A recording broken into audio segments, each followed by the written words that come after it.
Hello students, welcome to my YouTube channel Cam info.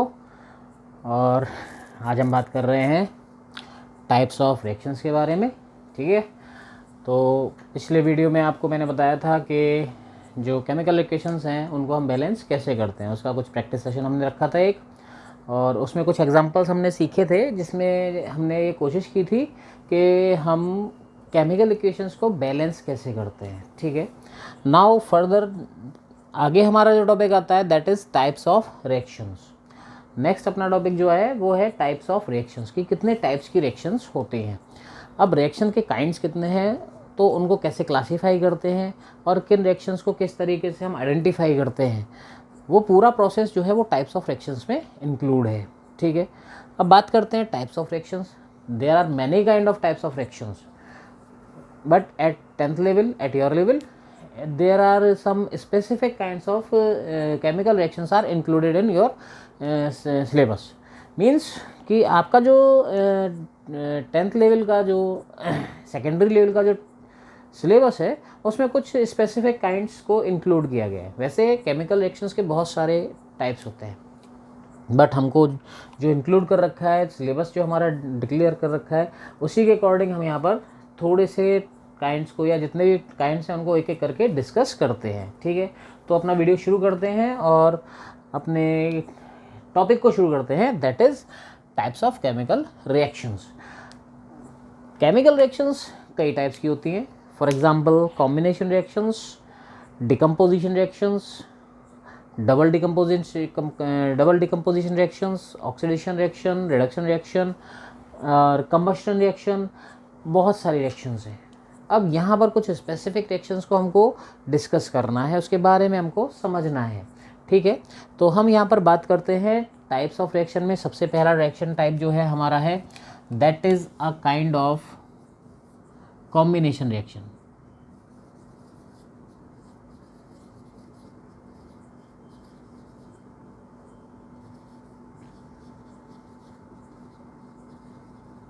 Combination reaction actually क्या होती कि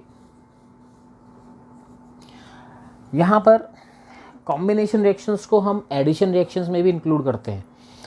combination और addition actually यहाँ पर मेन जो इसका स्पेसिफिकेशन है वो ये है कि यहाँ पर जितने भी रिएक्टेंट्स जो होंगे, कंपोनेंट्स जो होंगे, वो सब इंक्लूड होकर के एक सिंपल प्रोडक्ट फॉर्म करेंगे। रिएक्टेंट्स कितने भी हों वो सब प्रोडक्ट एक देंगे। फॉर एग्ज़ाम्पल आप चाय बना रहे हो, ठीक है। एक्चुअली मैं हर जगह चाय का एग्जांपल इसलिए देता हूँ क्योंकि मुझे चाय बहुत पसंद है, तो एक बहुत जनरल सा एग्जांपल है, हर जगह सेट भी हो जाता है। तो चाय बनाते हैं तो एक्चुअली क्या है कि हमने उसमें दूध डाला, पानी डाला, पत्ती डाली, चीनी डाली, इलायची डाली, अदरक डाली, अटरम सटम जो भी और अदर कुछ डालना है वो डाल दिया। फिर सब मिक्स करके क्या हुआ, at the end what we get only T. और सब रेजिड्यू है, वेस्ट है, उसका यूज़ हो सकता है क्या? हाँ, खाद वाद बना लो उसको, वो हो सकता है, but that is not sufficient. Means क्या, हमारे लिए क्या यूज़ है उसका, इसमें केवल जो है हमारे लिए टी यूजेबल है। तो मतलब क्या हुआ, जितने भी हमने चीज़ें मिक्स करी उन सब से हमारा एक प्रोडक्ट बन गया। That is a kind of combination reaction, जहाँ पर जो रिएक्टेंट कंपाउंड्स हैं वो कितने भी हो सकते हैं, रिएक्टेंट एलिमेंट्स जो हैं वो कितने भी हो सकते हैं, बट उन सब के कॉम्बिनेशन से हमको केवल क्या मिलेगा, सिंगल एक प्रोडक्ट मिलेगा। That is the motive of combination reactions. अब इसके एग्जांपल्स क्या हैं, देखिए मैं आपको पहले दिन से बोलता आ रहा हूँ, पहले वीडियो से बोलता आ रहा हूँ कि हमको जो भी कुछ चीज़ें देखनी है, जो भी कुछ चीज़ें हमको पढ़नी है, that is actually we have to understand. हमको वो समझनी पड़ेंगी, हमारे रटने से काम नहीं चलेगा। हमको वो सब चीज़ें जो हैं वो स्टेप बाय स्टेप अपने आसपास ही उनको एज्यूम करना होगा, सपोज करना होगा, उनको एक्सट्रैक्ट करके निकालना होगा अपने आसपास के जो सराउंडिंग्स हैं। सब चीज़ें हमारे आसपास हैं, कुछ भी ऐसा नहीं बहुत दूर हो। फॉर एग्ज़ाम्पल जैसे हम बात करते हैं कि एक नॉर्मल सा एग्ज़ाम्पल है, दिवाली का टाइम आ रहा है और आपको पता है ज़्यादातर लोग जो है वो वाइट वॉश करवाते हैं। तो एक्चुअली वाइट वॉश करवाते हैं तो आजकल तो रेडीमेड पेंट्स आते हैं, तो वो क्या है, उन्होंने ठेका दिया, फटाफट पेंट की बाल्टी लाए, खोला, लगाया, ठड़ा और जो पुराने ज़माने में क्या होता था कि वो एक वाइट कलर का पत्थर सा आता था, उसको किसी बड़े से टैंक में या किसी मटके में या किसी स्पेसिफिक बड़े से बर्तन में उसको घोला जाता था। तो वहाँ पर क्या होता था, आप लोगों को शायद पता हो या ना पता हो, आप गूगल करके देखना, यूट्यूब पे देखना। तो एक्चुअली वो क्या होता था कि वो जब पाउडर या जो पत्थर होता था उसको जब डालते थे पानी में तो वो धीरे धीरे बम्प करता था, वो धीमे धीमे पानी को हीट कर देता था। क्यों भाई, ऐसा क्यों? एक्चुअली क्या होता था कि वहाँ पर वो जो पत्थर आता था, that is a kind of calcium oxide. वो क्या होता था, कैल्शियम ऑक्साइड होता था, that is dissolve in water. पानी में ही तो डाल रहे हैं, पानी में डालते थे तो वहाँ पर ये सॉलिड होता था, ये लिक्विड होता था, और ये दोनों कंबाइन करके क्या बना देते थे, CaOH whole twice. That is a kind of liquid and that is called lime water. इसको लाइम वाटर कहते हैं, हिंदी में इसको कहते हैं चूने का पानी। देखो CaO + H2O = CaOH का होल ट्वाइस, ठीक है। अब यहाँ पर ये जो हमने बात की, ये लाइमस्टोन है, और लाइमस्टोन को वाटर मॉलिक्यूल्स के साथ कंबाइन करके ये किस में कन्वर्ट करता है, ये कन्वर्ट करता है लाइम वाटर में। अब बात यहाँ पर ये आ रही है कि ये यहाँ से हीट इवॉल्व करता है। अब एक नया कंडीशन यहाँ एप्लीकेबल हो गया। क्या एप्लीकेबल हो गया? इसके साथ साथ यहाँ पर क्या होता है कि हीट इवॉल्व होती है। एक्चुअली क्या मतलब है कि यहाँ पर इस रिएक्शन में हमको प्रोडक्ट तो मिल रहा है, साथ में हीट भी इवॉल्व हो रही है। अब यहाँ पर एक नया वर्ड कंबाइंड होता है इसके साथ कि भाई यहाँ पर ऐसी रिएक्शन है कि जिसमें रिएक्टेंट्स कंबाइन करके प्रोडक्ट बना रहे हैं और वहाँ से हीट इवॉल्व हो रही है। Any kind of reaction that evolve heat, that is known as exothermic reactions. इनको हम क्या बोलते हैं? Exothermic reaction. These kind of reactions are known as exothermic. Exothermic means the reactions in which energy is evolved, heat is evolved. Evolved means उसमें generate हो रही हो, बन रही हो, रिएक्शन रिएक्टेंट के मिलने से कम प्रोडक्ट बन रहा हो, प्रोडक्ट के साथ साथ एनर्जी रिलीज हो रही हो, that is a kind of exothermic reactions, ठीक है। और ऐसी बहुत सी रिएक्शंस हैं हमारे आसपास जिसमें कि एनर्जी इवॉल्व होती है। कैसे पता? भाई आप अपने घरों में देखो, आपके घरों में एक LPG सिलेंडर होता है। आपको पता है कि LPG सिलेंडर में क्या होता है?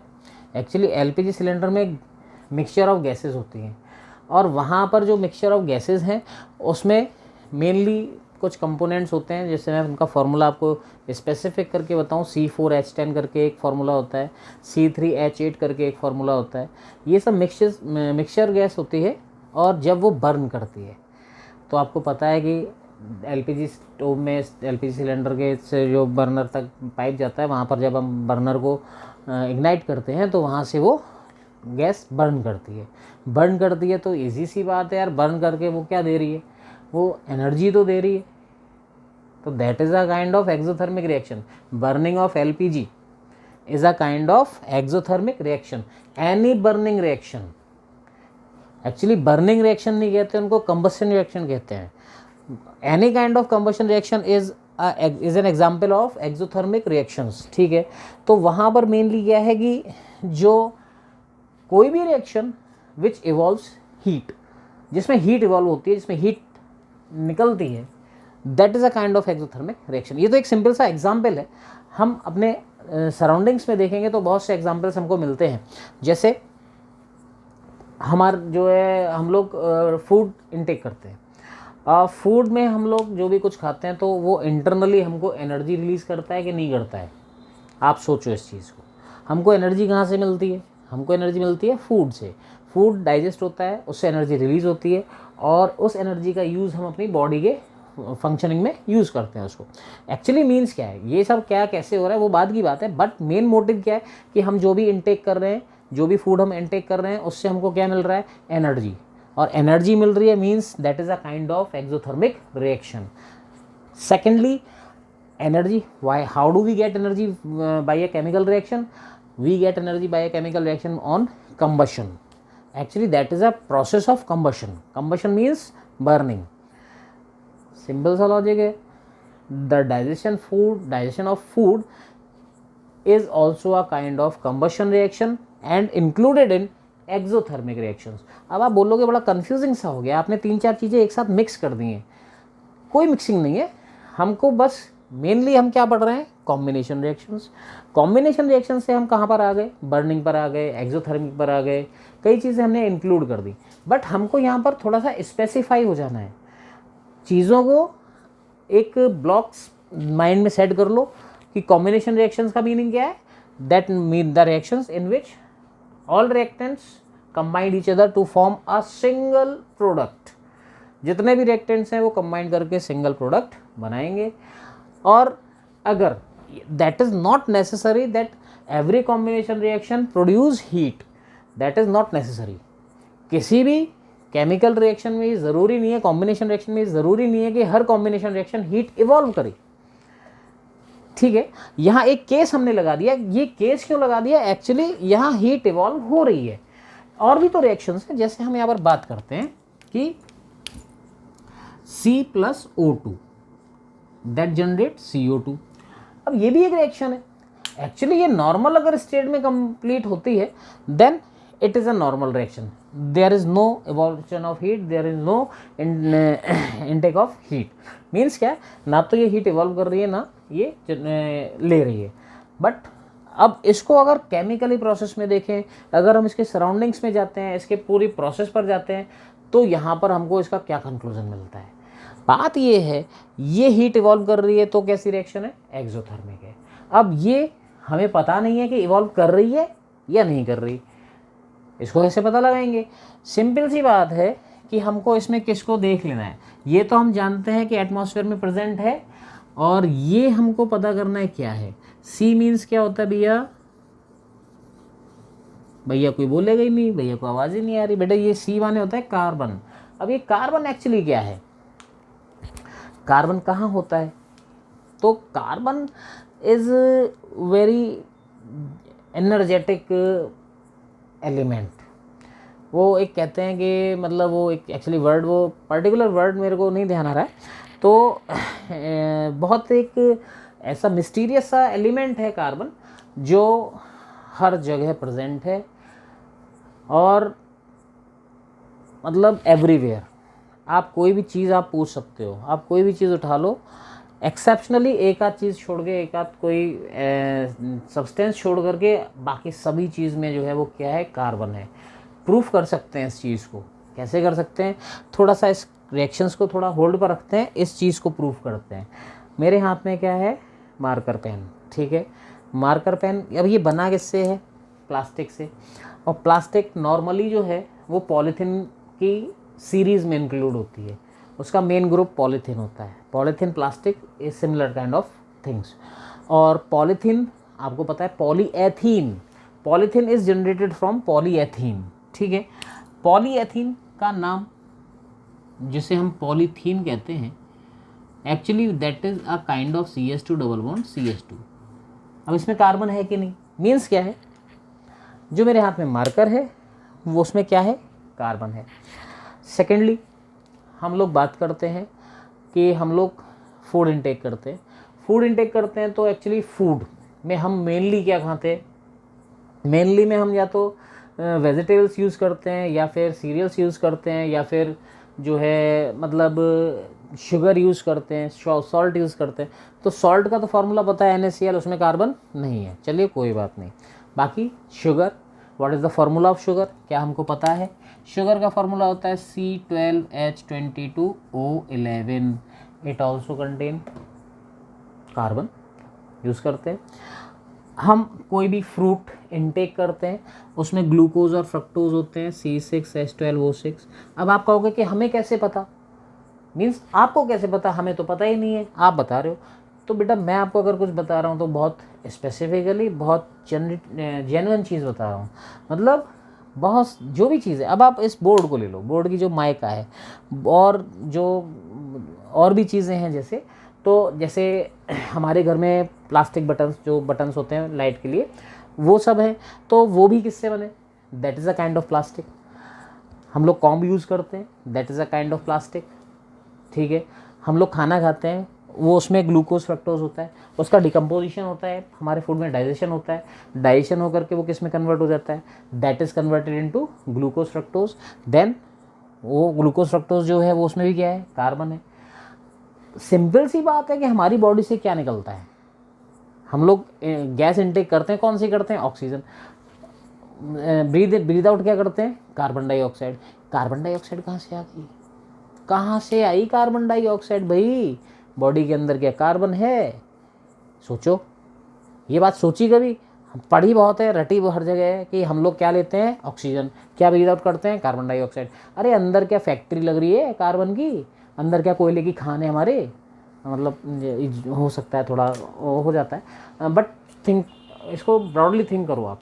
तो एक्चुअली क्या है कि वो कार्बन डाइऑक्साइड कहाँ से आती है हमारे अंदर जो फूड डिकम्पोजिशन होता है, फूड डिकम्पोजिशन से यहाँ से जो ये ग्लूकोज फ्रक्टोज सुक्रोज जो होते हैं ये डिकम्पोज कर जाते हैं, ये कार्बन डाइऑक्साइड और वाटर मॉलिक्यूल में ब्रेकअप हो जाता है इनका, और साथ में क्या रिलीज़ करते हैं, हीट या एनर्जी रिलीज़ करते हैं। वो एनर्जी हमारी बॉडी में स्टोर्ड हो जाती है, और वाटर जो है that is absorbed in our body and released in the form of urine और स्वेटिंग से, यूरिन से ये excess amount of water release हो जाता है।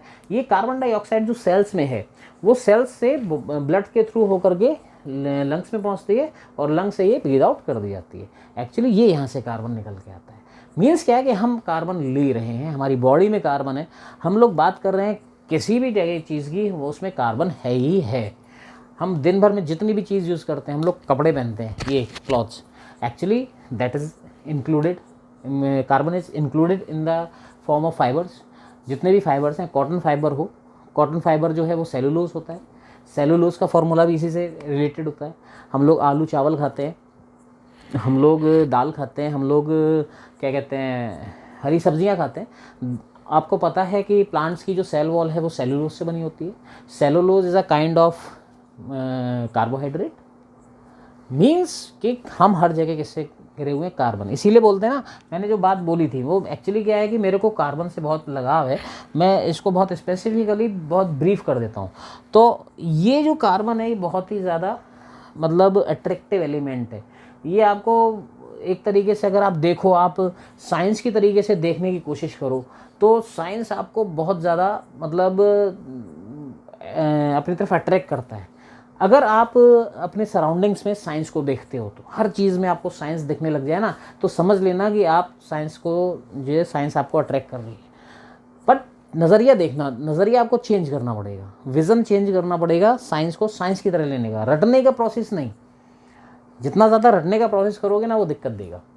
ठीक है, अपने टॉपिक पर लौटते हैं। अभी हम ये थोड़ी थोड़ी बातें जो बीच में लगा देते हैं वो एक्चुअली टॉपिक को थोड़ा इंटरेस्टिंग बनाने के लिए लगाते हैं, पर आप लोग स्किप कर देते हो इस चीज़ों को। ये चीज़ें आपको काम देंगी आगे, बहुत इंपॉर्टेंट है। बात करते हैं कार्बन की। Carbon is an element. अब ये कंबाइन करता है ऑक्सीजन से। अब ये कार्बन डाइऑक्साइड जो बनी, कैसे बनी, मैंने जो बताया, ये हम जो बना रहे हैं ये एटमॉस्फेयर में बना रहे हैं। अब एटमॉस्फेयर में कार्बन कहाँ से आया, तो सिंपल सी बात है, मैंने अभी क्या बताया, हमारे बॉडी में, स्टमक में फूड का डाइजेशन होता है, और डाइजेशन मैंने बताया, डाइजेशन कैसी रिएक्शन है, डाइजेशन एंड एक्सोथर्मिक रिएक्शन है। एक्सोथर्मिक क्यों है, क्योंकि that is a kind of burning reaction. अभी बताई थी ये सब बातें। Digestion of food is also a burning reaction, जिससे क्या रिलीज होती है, हीट रिलीज होती है। हीट रिलीज हो रही है तो वो एक्सोथर्मिक है। अब बात ये है कि यार जब बर्निंग रिएक्शन है तो सीधी सी बात है, वहाँ से क्या निकलेगी, कार्बन डाइऑक्साइड। बर्निंग रिएक्शन की मेन जो आइडेंटिफिकेशन है वो यही है कि बर्निंग रिएक्शन में कार्बन डाइऑक्साइड रिलीज होती है। कोई भी सब्सटेंस आप बर्न करोगे, जैसे हमारे घर में एलपीजी बर्न होती है। मैंने क्या बताया, एलपीजी का जो कंपोनेंट होता है, जैसे एलपीजी में कंपोनेंट बताया C4H10 C3H8, ये कंपोनेंट्स होते हैं। तो ये बर्न करते हैं तो सीधा सा क्या देंगे, कार्बन डाइऑक्साइड देंगे। एक्चुअली यहाँ पर ये रिएक्शन कैसे आ रही है, बर्निंग से। और बर्निंग रिएक्शन जो है वो यहाँ पर क्या देगी, वो हीट देगी। और हीट देगी तो किस में इंक्लूड होगी, एक्सोथर्मिक रिएक्शन में इंक्लूड होगी। तो एक्चुअली कॉम्बिनेशन रिएक्शन में हमने पहला एग्जाम्पल वो उठा लिया है जिसमें क्या रिलीज़ हो रही है, हीट रिलीज़ हो रही है। तो इसको अब हीट रिलीज करने वाली जो रिएक्शंस हैं जिसमें हीट रिलीज इवॉल्व हो रही है वो किस में इंक्लूड है, एक्सोथर्मिक में। अब ज़रूरी नहीं है कि हर एक्सोथर्मिक रिएक्शन क्या हो, कॉम्बिनेशन रिएक्शन। कॉम्बिनेशन रिएक्शंस अलग हैं, एक्सोथर्मिक रिएक्शंस अलग हैं। अब यहाँ पर मैंने 2 एग्जाम्पल बताए, ठीक है। अब ये 2 एग्जाम्पल्स जो हैं इसमें हमको दिख रहा है कि जितने भी रिएक्टेंट्स हैं वो मिलकर के क्या बना रहे हैं, क्या बना रहे हैं भाई, कितने प्रोडक्ट बना रहे हैं। यहाँ भी सिंगल प्रोडक्ट है, यहाँ भी सिंगल प्रोडक्ट है। अगर कुछ और रिएक्शंस की बात करते हैं, जैसे हम यहाँ पे बात करते हैं इस कंपाउंड की, ठीक है, या इस कंपाउंड की बात करते हैं, C6H12O6 plus 6O2 6CO2 plus 6H2O plus heat. अब देखो आप, अब यह डिफरेंस समझना कि यहाँ पर रिएक्टेंट कितने हैं, 2, प्रोडक्ट कितने हैं, 1। यहाँ रिएक्टेंट कितने हैं, 2, प्रोडक्ट कितने हैं, 1। यहाँ रिएक्टेंट कितने हैं, 2, यहाँ प्रोडक्ट कितने हैं, 2। अब ये कॉम्बिनेशन रिएक्शन तो नहीं है क्या?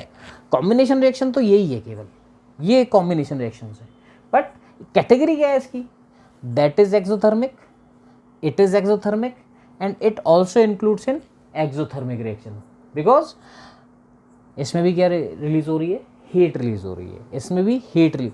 Any reaction which release heat, any reaction which involves heat that is included in exothermic reaction, that may be combination reaction or may not be।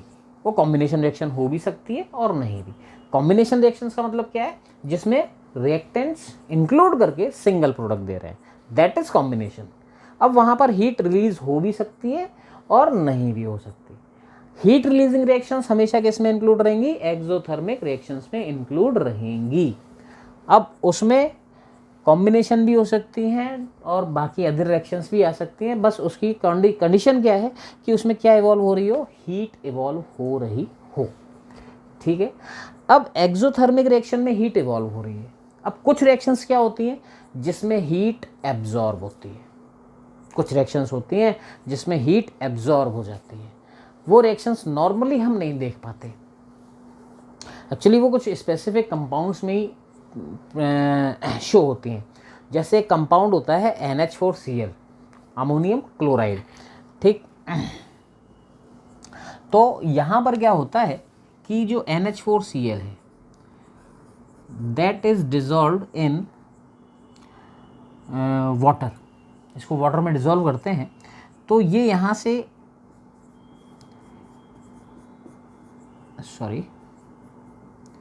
Water, तो ये यहाँ से NH4OH एंड HCl में convert होता है। अब यहाँ पर ये ना तो कॉम्बिनेशन रिएक्शन है, ठीक है, ना एक्सोथर्मिक है।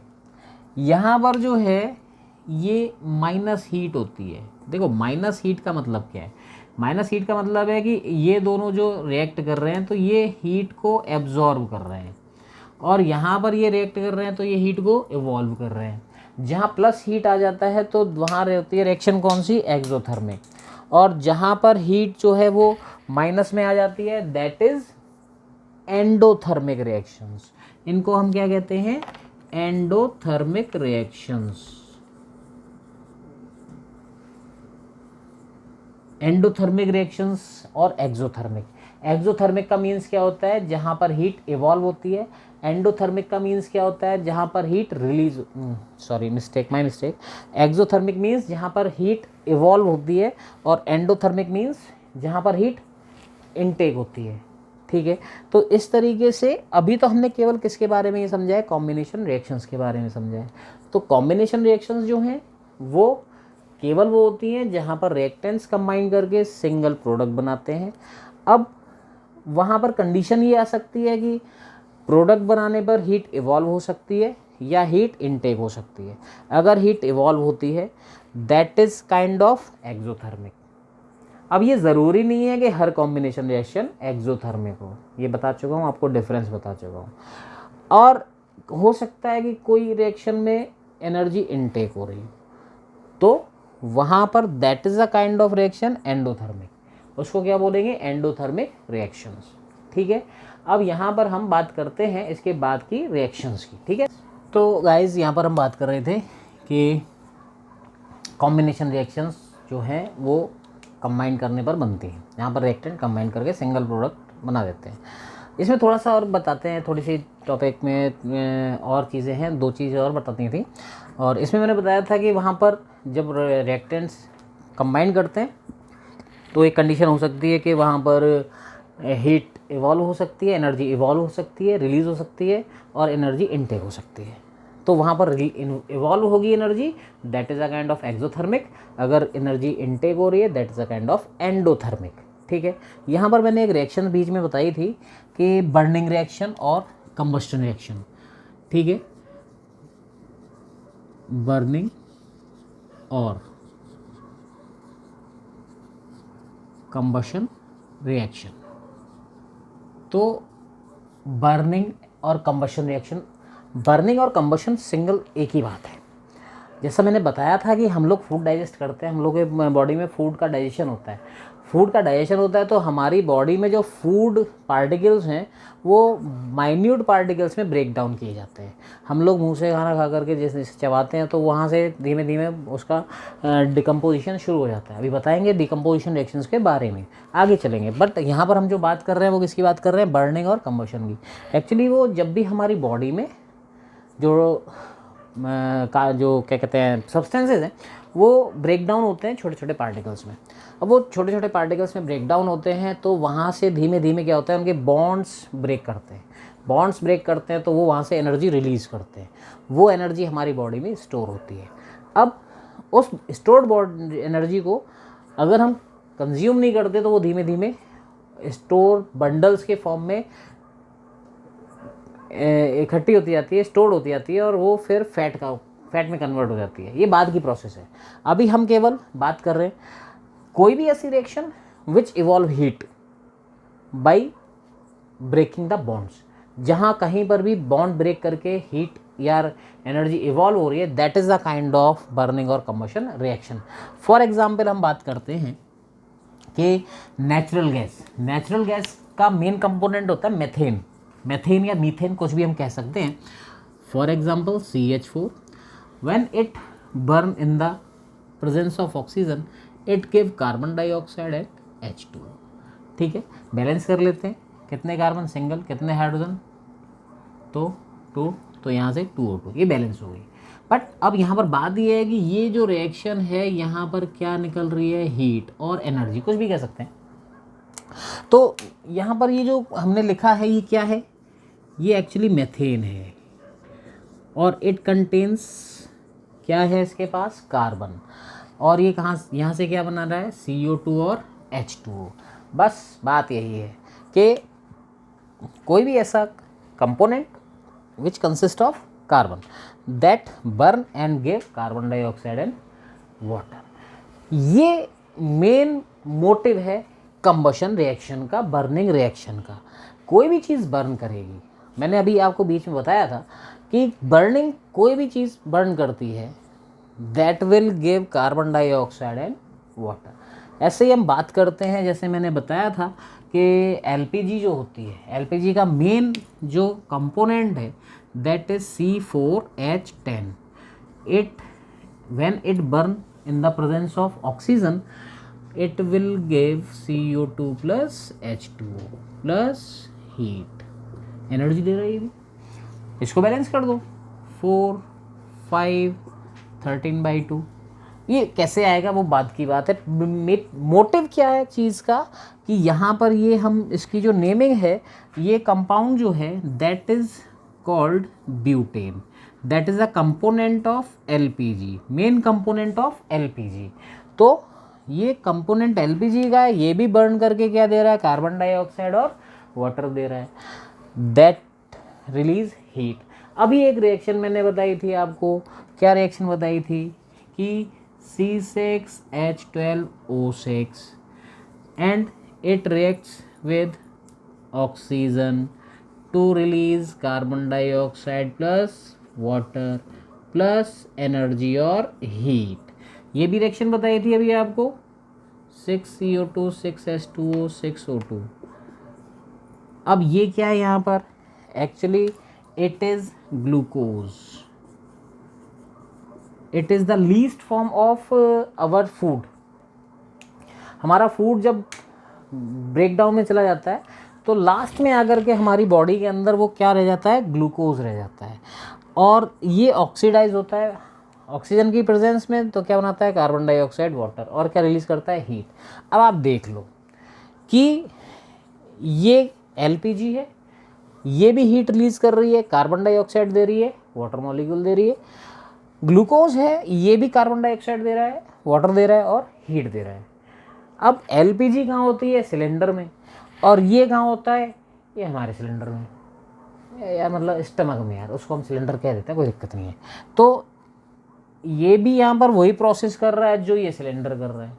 डिफरेंस कोई है क्या, कोई डिफरेंस नहीं है। तो ये रिएक्शन सेम कौन सी हो गई, कंबशन रिएक्शन, ठीक है। यहाँ इनका कॉम्बिनेशन रिएक्शन से कोई रिलेशन नहीं है। क्यों नहीं है, क्योंकि यहाँ पर नंबर ऑफ प्रोडक्ट जो हैं, क्या सिंगल प्रोडक्ट बन रहे हैं ये ना, ये सिंगल प्रोडक्ट नहीं है। तो इनका रिलेशन कॉम्बिनेशन रिएक्शन से नहीं है। यहाँ हम बात कर रहे हैं हीट इवॉल्विंग रिएक्शन से। तो combustion reaction is included into exothermic reaction, यानी all combustion reactions are exothermic reactions because it involves heat। ये रिएक्शंस क्या इवॉल्व करती हैं, हीट इवॉल्व करती हैं, इसीलिए ये क्या होती हैं, कंबशन रिएक्शंस होती हैं, ठीक है। तो ये हमने आज किन किन रिएक्शंस के बारे में समझा था, मेनली कॉम्बिनेशन रिएक्शंस, और उसके बाद हम आ गए थे किस पे, exothermic reactions and endothermic reactions. और एक्सोथर्मिक रिएक्शंस का मेन कंपोनेंट या जो मेन रिएक्शंस है वो क्या है, कंबशन रिएक्शंस। इसके काफ़ी एग्जांपल समझे, ठीक। आज का जो टॉपिक हमने पढ़ा उसका कंटेंट कैसा था, उसमें आपको क्या दिक्कतें लग रही हैं, प्लीज़ मैं आपसे एक बात कह रहा हूँ कि कमेंट ज़रूर कीजिए, मेरे को वीडियोस के बारे में थोड़ा बताइए कि आप कंटेंट कैसा फील कर रहे हैं, इसमें कुछ दिक्कतें हैं या कुछ रह जाता है या कुछ ऐसी बात जो समझ नहीं आती, तो उसको प्लीज़ कमेंट करके बताइए, चाहे पॉजिटिव हो या नेगेटिव, ठीक है। और कोशिश कीजिए जुड़ने की, क्योंकि धीमे धीमे करके हम सारे चैप्टर्स क्लियर कर लेंगे, ठीक है। बोर्ड एग्ज़ाम तक हमारा पूरा सिलेबस कवर हो जाएगा, बहुत इजीली हो जाएगा, बिल्कुल भी पैनिक करने की ज़रूरत नहीं है, लेकिन धीमे धीमे, slow and steady always wins the race, that is a tagline. आप इसको हमेशा फॉलो करोगे, हमेशा सक्सेसफुल रहोगे, ठीक है। Please subscribe channel, please share, please comment and like button press कीजिए, और सब्सक्राइब करके वो प्लीज़ बेल आइकन ज़रूर प्रेस कर लीजिए, जिससे कि न्यू वीडियोस कब आ रहे हैं आपको एज सुन एज पॉसिबल आपको पता चल जाए। वैसे मैं रोज़ बना के डाल रहा हूँ, धीमे धीमे टाइमिंग इंक्रीज़ करेंगे, थोड़ा सा हम होल्ड कर रहे हैं चीज़ों को ताकि हम एक दूसरे से ज्वाइन हो सकें, ठीक है। तो फिर मिलते हैं नेक्स्ट वीडियो पर नेक्स्ट एक्शंस के साथ, तब तक के लिए बाय।